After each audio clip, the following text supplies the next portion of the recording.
I'm Wright, a teacher development specialist in Houston, Texas, and today I'd like to share with you a classroom management practice that is equally effective across grade levels and content areas. But before I do, I'd like to talk to you about what is classroom management. Classroom management is said to be a professional skill set or competency aimed at ensuring that teachers teach children prosocial skills, that teachers engage in actions that optimize their instruction time, and that teachers engage in actions that minimize time, or not time, but disruptions to time on instruction. Put simply, classroom management is every single thing a teacher does to ensure that she creates or that he creates a productive and constructive classroom environment. Now, with a skill set being this important and all-encompassing to instruction, it stands to reason that no one practice can magically transform a teacher into an effective classroom manager. But there are some classroom management practices that are much more impactful than others. And today I'd like to talk to you about one such practice. This practice is called creating a classroom helper system. This is not a new practice. It's been around for a while.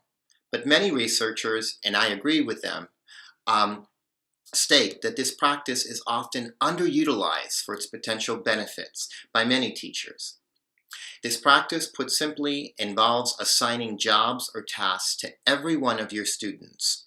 Jobs or tasks that are meaningful towards the productive and constructive learning that needs to take place in your classroom every day.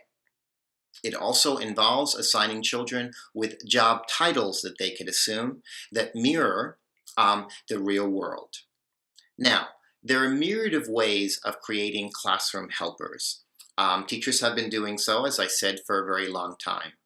But I have found that one of the most impactful ways of designing such a system is aiming to ensure that every student in your classroom, every day, has a job.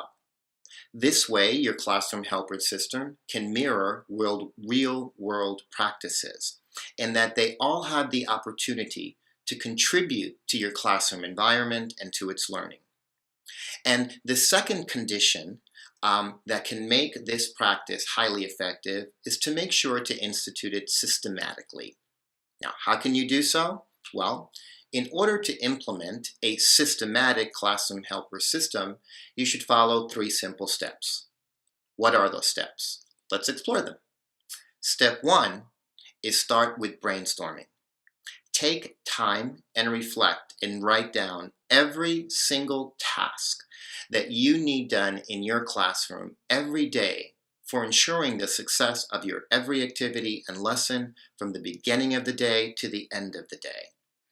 This should take you some time, and you may be surprised at just what a long list you generate of tasks that are necessary and foundational to build upon your instruction. This initial investment of time can give you sufficient responsibilities and roles so that you can ensure to have enough tasks to assign to every single child. Step 2 involves reviewing this task, or rather this brainstorm list, and considering the developmental needs and ages of your students, and then removing any tasks from that list that you feel would not be appropriate for the age of your students. Put that in the teacher to-do list. And step 3 is the most creative and can be, in some ways, one of the most powerful parts of this system in terms of mirroring real-world practice, and that is assigning job titles. Now, traditionally, job titles for children have been assigned by following popular names like the line leader or the pencil sharpener helper. But I advocate rather, that if you want your classroom helper system to mirror real-world practices, that you go online and you look at online classifieds and you select real-world job titles to attach to your brainstorm list of tasks. For example, instead of a line leader, I suggest that you attach to that particular task the job of tour guide, which is an actual job that one of your students one day may want to assume. Now, this same system can be used, can be extended or enhanced for teaching job skills. For example, if you assign jobs for 2 weeks, then you can have students sign up for a job via job application and decide or write down why they are most qualified to assume that job. If you assign a job for 2 weeks, you may want to have 1-minute conferences on Friday with each of your students that mirror a performance review to ask them how are they doing in terms of their productivity for that job. Not only do these actions, for many teachers, sound kind of cool, for lack of a better word, but more importantly, they really mirror some real-world skills that our students would need to assume.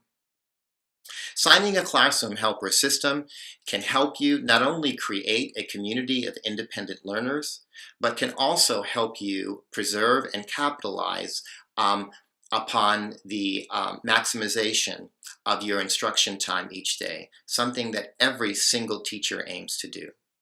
So, I hope this was helpful, and thank you for listening. Bye.